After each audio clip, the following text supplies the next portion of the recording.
నమస్కారం. జనవరి 26, 1950. మన దేశ చరిత్రలో ఇది కేవలం ఒక తారీఖు కాదు, అదొక మహాపరివర్తన. ఇంతకీ ఆ మార్పేంటి?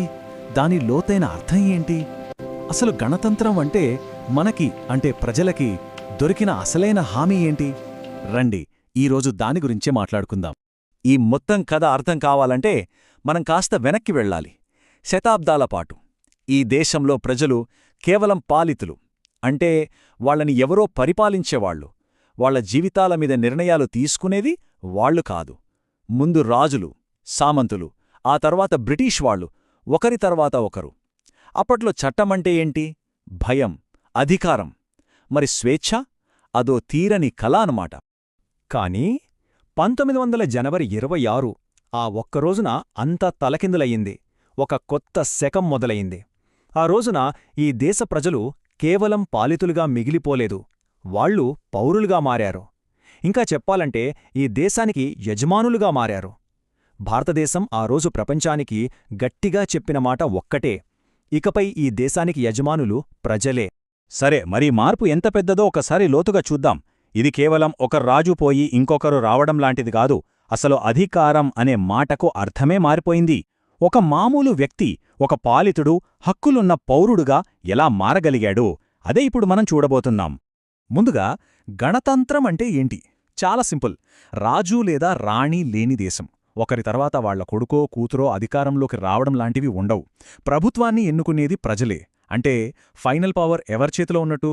మన చేతుల్లో, ప్రజల చేతుల్లోనే అన్నమాట. ఇప్పుడు చూడండి, మన రాజ్యాంగం ఎలా మొదలవుతుందో తెలుసా?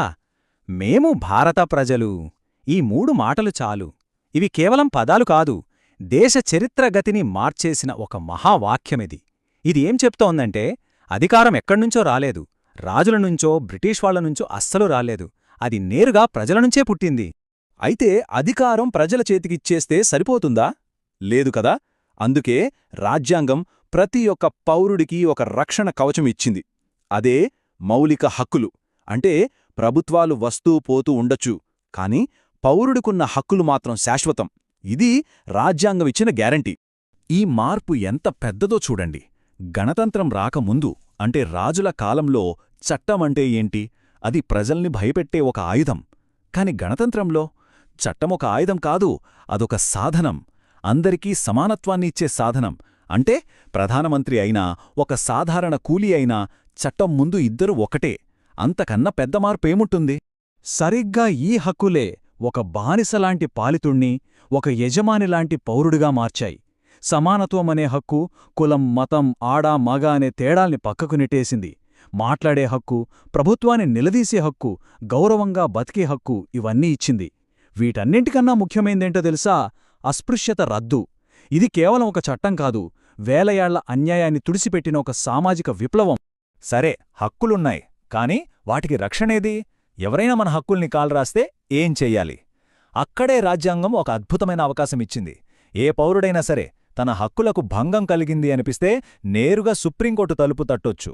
అందుకే డాక్టర్ అంబేద్కర్ ఈ హక్కుని ఏమన్నారో తెలుసా? రాజ్యాంగం యొక్క గుండె, ఆత్మ అన్నారు. ఎందుకంటే ఈ రక్షణ లేకపోతే మిగతా ఎన్ని హక్కులున్నా ఉపయోగం లేదు కదా. సరే, ఇక ముందుకెళ్దాం. ఈ రాజ్యాంగం ఈ దేశాన్ని అందరిది అని ఎలా చెప్పిందో ఇప్పుడు చూద్దాం. మన గణతంత్రం యొక్క అసలు బలం ఎక్కడుందంటే లౌకికవాదంలో ఉంది. సెక్యులరిజం అంటాం గదా, అదన్మాట.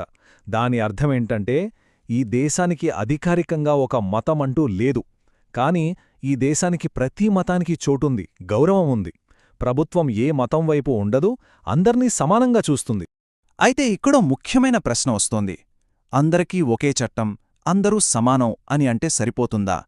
కొన్ని వందలేళ్లుగా అణచివేతకు గురైన వాళ్ళున్నారు. వాళ్లని, మిగతా వాళ్లని ఒకే ఘాటన కడితే అది అసలైన న్యాయమవుతుందా? సరిగ్గా ఈ ప్రశ్నకు సమాధానమే రిజర్వేషన్లు. రాజ్యాంగ నిర్మాతలు వీటిని ఎందుకు పెట్టారంటే, ఇవి ఎవరో ఇచ్చే దానం కాదు, శతాబ్దాలుగా జరిగిన అన్యాయాల్ని సరిదిద్దడానికి చేసిన ఒక ప్రయత్నం. అందరూ ఒకే స్టార్టింగ్ లైన్ మీద నిలబడాలి కదా, ఆ సమానత్వాన్ని సాధించడానికి ఇదొక మార్గమన్నమాట. ఇవన్నీ మనల్ని చివరి, బహుశా అన్నిటికన్నా ముఖ్యమైన ప్రశ్నకు తీసుకొస్తాయి. అదేంటంటే, ఈ గణతంత్రం ఈరోజు మనకు ఏం చెబుతోంది? దీన్ని బతికించుకోవడంలో మనందరి బాధ్యత ఏంటి? రాజ్యాంగం మనకు హక్కులే కాదు, ఒక గొప్ప కలను కూడా చూపించింది. వాటినే ఆదేశిక సూత్రాలు అంటారు. ఏంటా కల అంటే, పేదరికం లేని దేశం, అందరికీ మంచి చదువు, ఆరోగ్యం, సమానమైన పనికి సమానమైన జీతం. ఇవి చట్టాలు కాకపోవచ్చు, కాని దేశం ఏ దారిలో నడవాలో చెప్పే ఒక రోడ్ మ్యాప్ లాంటివి. అందుకే మనం ఒకటి గుర్తుంచుకోవాలి. గణతంత్రమంటే జనవరి 26న వచ్చే ఒక సెలవు రోజు కాదు, లేదా టీవీలో పరేడ్ చూసే పండుగ అంతకన్నా కాదు. అదొక బాధ్యత. ప్రతిరోజూ మన హక్కుల్ని కాపాడుకుంటూ మన బాధ్యతల్ని నెరవేర్చడమే నిజమైన గణతంత్రం. చివరిగా ఒక్క మాట.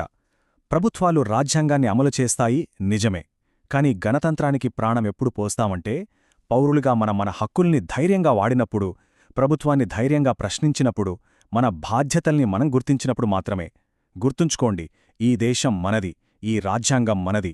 ఈ గణతంత్రాన్ని సజీవంగా ఉంచడం మనందరి బాధ్యత.